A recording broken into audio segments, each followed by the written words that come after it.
आपकी अदालतमध्ये सुपरस्टार अक्षय कुमार यांच्यावर आरोप आहे की हे विरुद्ध दिशेने जातात. Akshay retire air marshal Sanjeev Kapoor आपल्या बरोबर आहेत. यांना बघून तुम्हाला आठवलं असेल, तुम्हाला सुद्धा फायटर जेट उडवायचं होतं. तुम्हाला देखील सैन्यामध्ये जायचं होतं. आज सुद्धा तुमचं हृदय आपल्या आर्मी फोर्सेससाठी धडधडतं.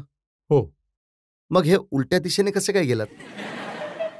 माझे वडील आर्मीमध्ये होते. माझा प्रयत्न सुद्धा हा होता की मी सुद्धा आर्मीमध्ये यावं, परंतु इतकं जास्त शिकू शकलो नाही. मला एअरफोर्समध्ये, नेव्हीमध्ये सुद्धा जायचं होतं, परंतु तेव्हा शिकू मी नाही असं शकलो. ऐकलंय अभ्यासामध्ये मनच लागत नव्हतं तुमचं. नाही, अजिबात नव्हतं लागत. And my father was intelligent enough. ते इतके समंजस होते की ते म्हणाले की बाळा, जर तुझं मन लागत नाही तर तू 12वी पर्यंत तरी शिक. हात जोडतो, 12वी पर्यंत शिक. आणि 12वी पर्यंत मग त्याच्यानंतर जे तू म्हणशील बाळा ते करूयात. आणि I use to see a lot of Bruce Lee films that time. मग मार्शल आर्ट्समध्ये खूप मन रमलं आणि मग मी बँकॉकला गेलो मार्शल आर्ट शिकायला. परंतु बँकॉकला पोहोचून मी ऐकलं तुम्ही वेटर बनलात. हो, माझ्याकडे अजून कुठलं काम मिळालं नाही मला. त्यामुळे जसं मी तुम्हाला सांगितलं, मी इतका शिकलेलो नव्हतो की मी आणखी कुठलं काम करू शकेन. तर मी तिकडे वेटर बनलो. अँड मग शेफ बनलात तुम्ही, समोसे नाही बनवले? नाही, शेफ नव्हतो मी. वेटर आणि म्हणजे ते छोटासा नाही का ढाब्यासारखा असतो तिथे. तर तिकडे मेट्रो गेस्ट हाऊस म्हणून होतं. तिथे मी काम करायचो. आणि तिथे सकाळपासून ते संध्याकाळपर्यंत मी काम करायचो. रात्री जाऊन I used to practice Thai boxing on the street आणि तिकडे म्हणजे शिकून मग झोपायचो. तर हे जवळ-जवळ असं 3-4 वर्ष वगैरे चालू राहिलं. मग मार्शल आर्ट शिकून जेव्हा तुम्ही आलात, त्याच्यानंतर तुम्ही प्रयत्न करत होतात की मॉडेल बनावं? मी मार्शल आर्ट शिकवायचो कुठल्यातरी मुलाला. त्याचे वडील मला म्हणाले की who was a model coordinator, बाळा तू उंच धिप्पाड आहेस, तू का नाही बनत मॉडेल का नाही बनत तू? आणि त्यांनी मला रस्ता दाखवला की तू हे कर, तू एक एक काम कर तू अशा एका फलाना जागी कोलाबा साईडला ये आणि तिथे ये. आणि मला आठवतंय मी नॉवेल्टी फर्निशिंग शोरूमचा मी मॉडेल बनलो होतो. आणि त्यासाठी मला साधारण ₹21,000 मिळाले होते. तर मी हे बघितलं की 2 तास मी एसी रूममध्ये बसलो आहे. रात्री एक सोबत मॉडेल समोर येते, जिचं नाव सोनिया होतं आणि ती येते आणि इकडे बघायचंय, मग तिकडे बघायचंय, मग खुर्चीला हात लावायचाय, मग तिला बघायचंय, मग ती बाजूला येऊन बसली. हे सगळं असं करून ₹21,000 मिळाले.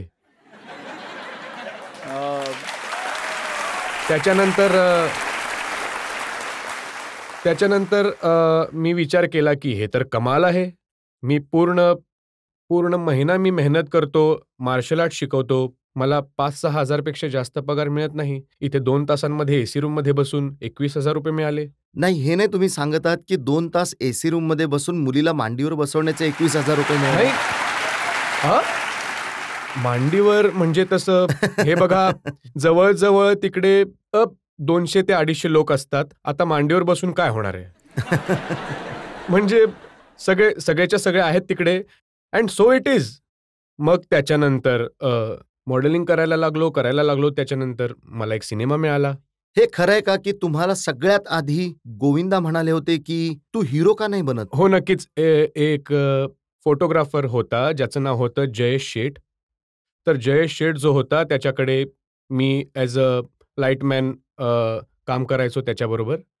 आणि मग मोठे-मोठे ॲक्टर्स यायचे, गोविंदाजी यायचे, संगीता बिजलानी होती, जॅकी श्रॉफ होते, अनिल कपूर साहेब होते आणि त्यांच्या सगळ्यांचे मी फोटोज म्हणजे लाइटिंग वगैरे करायचो त्यांच्या चेहऱ्यावर. तर तेव्हाच गोविंदाजी मला म्हणाले होते, "ए, तू चांगला आहे रे, हिरो बन तू, हिरो चांगला होशील." तर ते पहिले व्यक्ती होते जे मला म्हणाले होते. आणि त्याच्या आधी मला आठवतंय आणखी एक गोष्ट, जेव्हा मी 7वी मध्ये असताना फेल झालो होतो. हो का यामध्ये? काही अरे यार, हो काय झालो मी फेल तर फेल. आणि सो त्यामध्ये फेल झालो. त्याच्यानंतर माझ्या फादरने 2-3 झापड सुद्धा मारले होते. आणि मग म्हणाले, आयुष्यामध्ये बाळा तुला बनायचं काय आहे? तेव्हा तोंडातून असंच निघून गेलं माझ्या. मी म्हणालो मला हिरो बनायचंय. आणि जेव्हा की काहीच नव्हतं डोक्यामध्ये. असंच माणूस नाही असेच बोलून जातो. तर असंच बोलून मी गेलो. सो सगळ्यात आधी मी स्वतःला म्हणालो होतो, की मी हिरो बनणार. त्याच्यानंतर गोविंदाजी म्हणाले. आणि हे सुद्धा खरं आहे का की तुम्हाला एका रॅम्पवर वॉक करायचं होतं, तुम्ही वेळेवर पोहोचला नाहीत, फ्लाईट मिस झाली हो. आणि यामुळे तुम्ही सिनेमांमध्ये येऊ हो, शकलात? नक्कीच. मी त्यामुळेच झालं. कारण मी खूपच तेव्हा ॲक्चुअली माझा गैरसमज झाला होता, की मला सकाळची फ्लाईट घ्यायची होती. मला वाटलं संध्याकाळची घ्यायची आहे 6 वाजताची. तर मी सकाळी रेडी नव्हतो. तर तो माणूस मला म्हणाला होता, फोन करून म्हणाला होता, की "you are very unprofessional person that you have not come." मी म्हणालो, "सॉरी, माझ्याकडून चूक झाली. मी समजलो संध्याकाळची फ्लाईट आहे." नाही ते आणि तो निघून गेला आणि मी तरीसुद्धा मला आठवतंय मी मोटरसायकल घेऊन गेलो होतो. तिकडे गेलो एअरपोर्टवरती तर तोपर्यंत फ्लाईट गेली होती. तेव्हा खूप उदास झालो होतो. घरी आलो होतो. मग थोडा रडवेला चेहरा झाला होता. मी काहीतरी 21 वर्षाचा होतो तेव्हा आणि मग आईने बघितलं होतं मला. आई म्हणाली होती, "बाळा काळजी नको करूस." म्हणाली, "रब जो करदा" पंजाबीमध्ये म्हणाली, "रब जो करदा चंगा करदा." मग त्याच्यानंतर एक्झॅक्टली मग मी त्याच दिवशी मी तेव्हा ना रजतजी इतके मोठे-मोठे फोटोज घेऊन जावं लागायचं प्रोड्युसरकडे, डिरेक्टरकडे दाखवण्यासाठी. इतके मोठे फोटोज घेऊन जावं लागायचं. पोर्टफोलिओ ज्याला पोर्टफोलिओ म्हणतात. जसं आणि हातामध्ये घेऊन माणूस बसमध्ये जात आहे आणि मग तिथे गेलो मी नटराज स्टुडिओला. तर तिथे फिरत होतो, बघत होतो, प्रोड्युसर्सना भेटत होतो. तेव्हा मला एक मेकअप मॅन ज्यांचं नाव आहे नरेंद्र दादा त्यांनी बघितलं मला. ते मिस्टर प्रमोद चक्रवर्तीजींचे मेकअप मॅन होते. त्यांनी बघितलं मला आणि म्हणाले, "ओय, तुला हिरो बनायचंय?" मी म्हणालो, "हो, बनायचंय." म्हणाले, "आणि फोटो आण." मी फोटो दिले. तर ते म्हणाले, "मी आलो लगेच." तर ते रूमच्या आत गेले दादांना भेटायला. तर दादांना माझे फोटो दाखवले. तर दादांनी फोटो बहुतेक त्यांना आवडलं आणि तेव्हा मला आतमध्ये बोलावलं गेलं आणि त्याच वेळी दादांनी मला 5,000 5,000चा एक चेक दिला. मी रजतजी खरंच सांगतो, हे बघा माणसाचं नशीब कसं बदलतं. मला तो चेक एक्झॅक्टली जी फ्लाईट मी सकाळी 6 वाजताची पकडायची, 6 वाजता मला चेक माझ्या हातामध्ये मिळाला आणि तो चेक मी घेतला. एक्झॅक्टली तेव्हा 6 वाजले होते and I thought to myself हे हे एक आय थिंक त्या वरच्याचंच होतं, की मला ती फ्लाईट पकडायची नव्हती. I had to be unprofessional and then I got this flight and बघा वरच्याचं असं आहे की जेव्हा तुम्ही फेल होता तेव्हा तो तुम्हाला हिरो बनवतो. नाही मग हे बघा फ्लाईट पकडण्यामध्ये फेल झालात आणि हिरो बनलात. हे बघा मी तुम्हाला सांगतो, प्रत्येक माणसाचं आपलं नशीब असतं. मी कित्येकदा स्टुडिओच्या बाहेरून जात असतो आणि बघतो की लोक कितीतरी तिकडे उभे असतात to become an actor and they are much better looking than me and they are much more talented than me. केवळ फरक इतकाच आहे की माझ्या लकमध्ये होतं, माझ्या नशिबामध्ये होतं आणि मला मिळालं. आय डोंट नो इथे किती लोक ही गोष्ट मानतील की माणसाच्या आयुष्यामध्ये हार्डवर्क जे आहे ते गरजेचं आहे, खूप गरजेचं आहे. परंतु लकसुद्धा असणं त्याहीपेक्षा गरजेचं आहे. तर योग्य वेळी तुम्ही योग्य ठिकाणी आणि योग्य लोकांना भेटलात, तर तुमचं नशीब आपोआप बदलतं. तर हे माझ्याबरोबर झालं होतं. I will not deny that. मी स्वतःला खूप लकी समजतो आणि मला वाटतं की God has been very kind to me and that's it. हा तो काळ होता जेव्हा तुम्ही एक सिनेमा खिलाडी केलात आणि त्याच्यानंतर तुम्हाला पॉप्युलॅरिटी मिळत गेली. एकानंतर एक ॲक्शन फिल्म्स करत गेलात. हो. खूप सारी मी 10 वर्षांपर्यंत ॲक्शन फिल्म्स केल्या. मग मी स्वतःच बोर झालो होतो. मी स्वतःलाच कारण जेव्हाही मी सेटवर जायचो, काही ना काही फाईट करायचे माझ्याकडून. मग मी किक मारायचो, हे करायचो, स्टंट मारायचो, जंप करायचो आणि माझं नशीब जे आहे, मला जे यश मिळालं ते ॲक्शनमुळेच मिळालं. आधी मी ॲज अॅन ॲक्शन रोललाच आलो होतो. नॉर्मली आपल्या फिल्म इंडस्ट्रीमध्ये जे स्टार आहेत, सुपरस्टार आहेत, ते उशिरा झोपून उठतात, आरामात सेटवर येतात, लेट येतात, प्रोड्युसर्सना थांबवतात, त्रास देतात आणि तुम्ही त्यावेळी स्टुडिओमध्ये येतात जेव्हा ते झोपायला जात असतात. माझे वडील आर्मीमध्ये होते. त्यांनी ही सवय लावली आहे आणि अ, अ, तुम्ही विश्वास ठेवा माझ्या आयुष्यामध्ये मी 58 I mean 50 years old now. I have never in my life एकदा सुद्धा I have never missed the sunrise. सूर्योदय मी रोजच बघतो. अँड सकाळी उठल्याने माणूस ना त्याचं नशीब स्वतःहूनच जागं व्हायला लागते आणि तुम्ही केवळ हे असतं की वेळेची वाट बघावी लागते. माझे वडील नेहमीच म्हणायचे की रात्री उशिरापर्यंत जागतात ते घुबड असतात.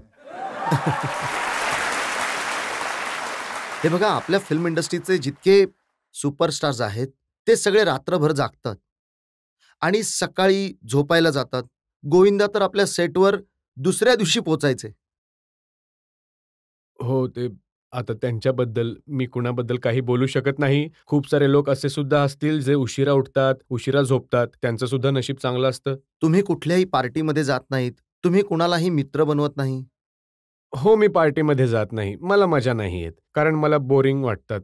समजत नाही मला मी तिथे काय करू? मी असं नाही म्हणत की पार्टीमध्ये जाणं चुकीचं आहे. अजिबात म्हणत नाही. इंडस्ट्रीमध्ये माझे खूपच कमी मित्र आहेत.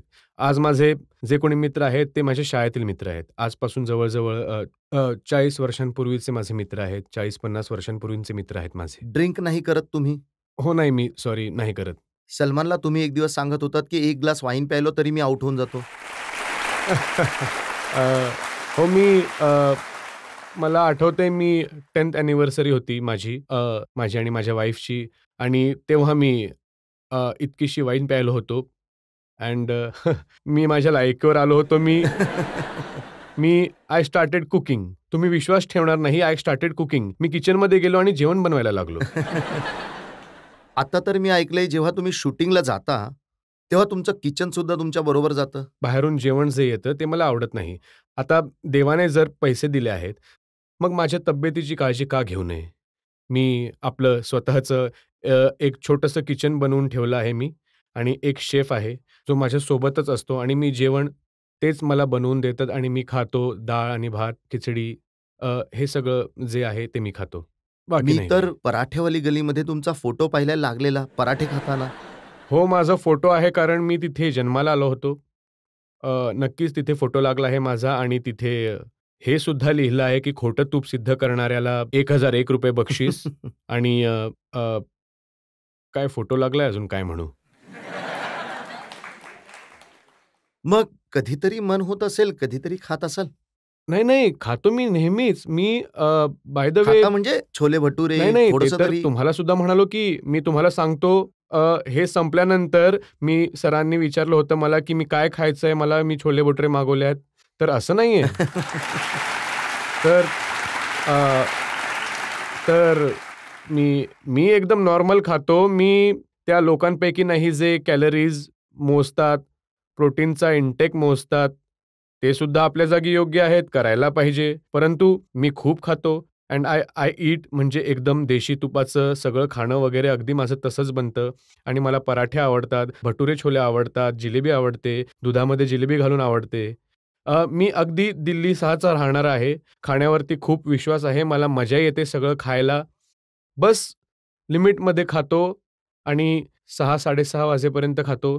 त्याच्यानंतर नाही खात आणि या सगळ्या गोष्टींमध्ये मी काही बघत नाही, की मी किती कॅलरीज खाल्ल्या आहेत वगैरे. जितकीही खातो त्याच्यानंतर मी एक्सरसाइजसुद्धा खूप करतो आणि कार्डिओसुद्धा करतो, सगळं काही करतो. जो तुमचा फिटनेस आहे, तो फिनॉमिनल आहे. फिल्म इंडस्ट्रीमध्ये कदाचित तुमच्यापेक्षा फिट दुसरा कोणी ॲक्टर थँक नसेल. त्याचं रहस्य काय आहे? मी ना माझ्या आयुष्यामध्ये लाईफ खूप सिंपल पद्धतीने जगलो आहे. मला तुम्हा लोकांना कुणाला काही सल्ला द्यायचा नाहीये.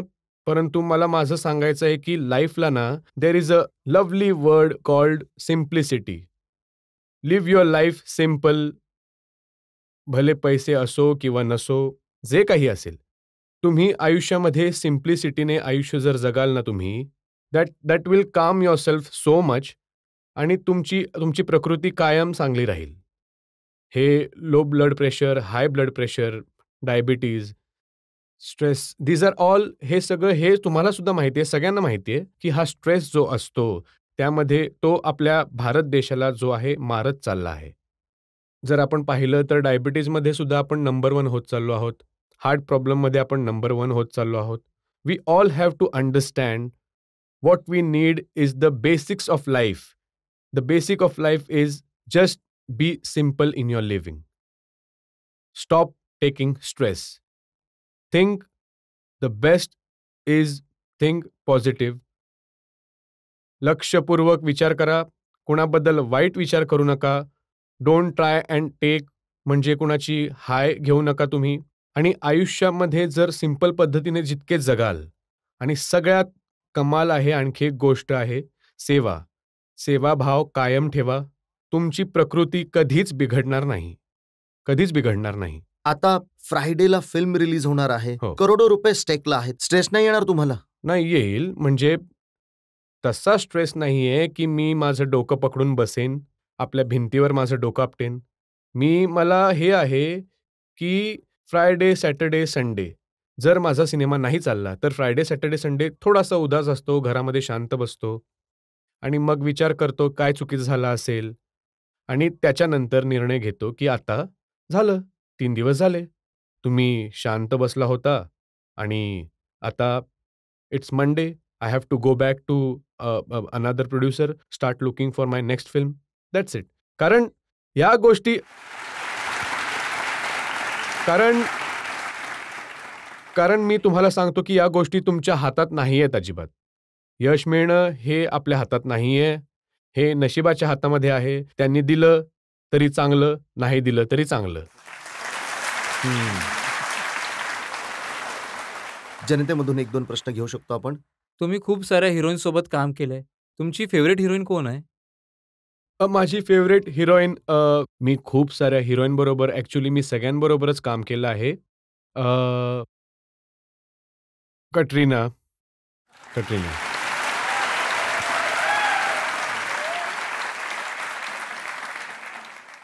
मी तर असं ऐकलंय की जास्त करून हिरोईन्सना तुमच्याबरोबर काम करायचं नसतं, कारण तुमच्याबरोबर काम करायचं तर सकाळी 5 वाजता उठावं उलट लागेल. तुम्ही चुकीचं ऐकलं आहे, याचं एकदम उलट आहे. तुम्ही कुठल्याही हिरोईनला विचारा, they are so happy to work with me. आता उलट नुकतंच मी जेव्हा गुड न्यूज सुद्धा केली होती, तेव्हा करीना तिच्या हस्बंडला म्हणाली होती की सेफला, यार यात मजा येते. सकाळी 8 वाजता पहिला शॉट लागतो, 11:30, 12, 12:30 वाजेपर्यंत मी घरी येते and I can be with my children. So त्यापेक्षा चांगली गोष्ट अजून काय असू शकते? माणसाला सकाळी काम जितकं जास्त, हे बघा सकाळचा फायदा काय आहे? सकाळचा फायदा हा आहे की तुम्हाला ट्रॅफिक नाही लागत, तुम्ही लवकर शूटिंगला पोहोचू शकता, कामावर पोहोचू शकता. आणि जेव्हा तुमचं पॅकअप होतं 1:30-2 वाजता, तेव्हा येताना तुम्हाला परत ट्रॅफिक नाही लागत, कारण ट्रॅफिक नसतंच त्यावेळी, खूप कमी असतं. ट्रॅफिकचे आवर्स जसं तुम्हाला सगळ्यांना माहीत आहे 4 किंवा 5 वाजता ट्रॅफिक सुरू होतं. तर तुम्ही आणि मग पूर्ण दिवस तुम्हाला फ्री मिळतो. तुम्ही तुमच्या फॅमिलीबरोबर राहू शकता, मित्रांबरोबर राहू शकता, जे काही तुम्हाला करायचंय करू शकता. I think that is what is happen. जर सगळ्या हिरोईन्सना काम करायचं मोठमोठ्या, तर मग तुम्ही प्रत्येक सिनेमामध्ये नवीन हिरोईन्स का घेता? 22 अशा? हे बघा, मी त्या हिशोबाने जर बघायला गेलं तर मी नवीन डिरेक्टर सुद्धा घेतो आणि मला खूप अभिमान आहे त्याचा. म्हणजे का नाही असणार? Because I find them so greedy for work. मी नवीन डिरेक्टर्सना घेतो, मी त्यांच्या चेहऱ्यावर बघतो. का नाही देणार? I am very proud of it that I have work with 26 new directors. I have got them on this industry. मी काम केलं 23 हिरोईन्स बरोबर, नवीन हिरोईन्स त्या आहेत या इंडस्ट्रीमध्ये. का नाही? ही काय गोष्ट झाली की मी जर जुन्या लोकांबरोबरच काम करत राहिलो तर नवीन लोकांना पण चान्स मिळायला पाहिजे की नको? नाही, काही लोक तर असं म्हणतात की जेव्हा आउटस्टेशन शूटिंग होत असतं तेव्हा सकाळी 5 वाजता येऊन सगळ्यांची दारं वाजवत असता उठा म्हणून. नाही, मी असं का करेन? मी का दरवाजे कोणाचे वाजवेन? मी काय प्रोडक्शन मॅनेजर थोडी आहे की लोकांचे दरवाजे वाजवेन की चला रेडी व्हा.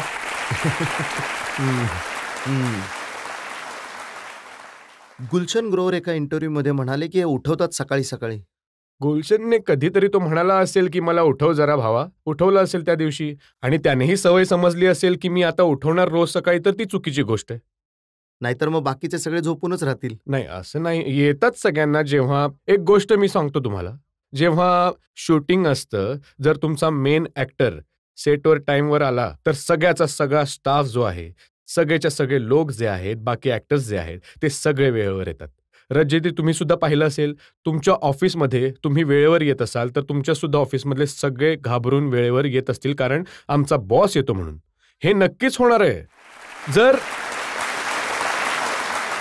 जर बॉस सुस्ती दाखवेल, तर तुमच्या आजूबाजूचे लोक सुद्धा सुस्त होतील. आणि हे तर ही एक नॉर्मल अशी गोष्ट आहे. एक काळ असा होता जेव्हा एकानंतर एक तुमचे अनेक सिनेमे 10-12 सिनेमे फ्लॉप झाले होते. तेव्हा तुम्हाला स्ट्रेस आला होता, तेव्हा तुम्हाला त्रास झाला होता. जी तुम्ही ही गोष्ट सांगत आहात ती गोष्ट नाही सांगत आहात लोकांना की तो काळ होता जेव्हा 14 सिनेमे हिट सुद्धा झाले होते सगळे. म्हणजे मी त्या काळाबद्दल बोलतोय. नाही काही हरकत नाही. मला माहिती आहे की ही अदालत आहे, माझ्यावर केस आणि खटला चालू आहे आणि तो निगेटिव्ह गोष्टींवर असला पाहिजे. माझे पॉझिटिव्ह तर जाऊ द्या, नंतर कधीतरी बघू.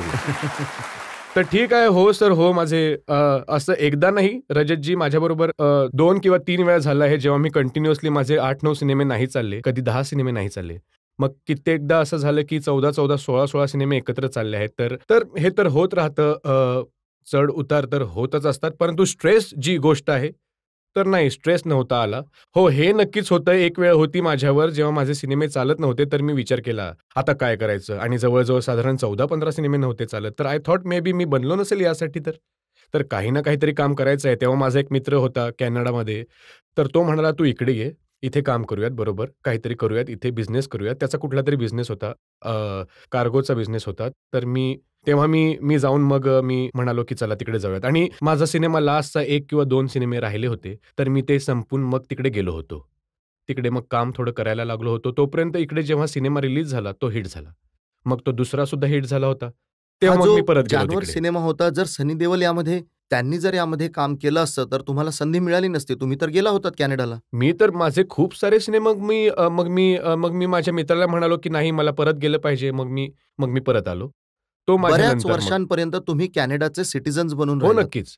कारण ते मी बघतच नव्हतो. मला थोडीच मला असं आहे की मी आहे तर भारतीयच, आणि असं नाही की आपल्या देशामध्ये लोक बाहेर नाही जात काम करण्यासाठी, किंवा बाहेरून लोक आपल्या देशात नाही आहेत काम करण्यासाठी.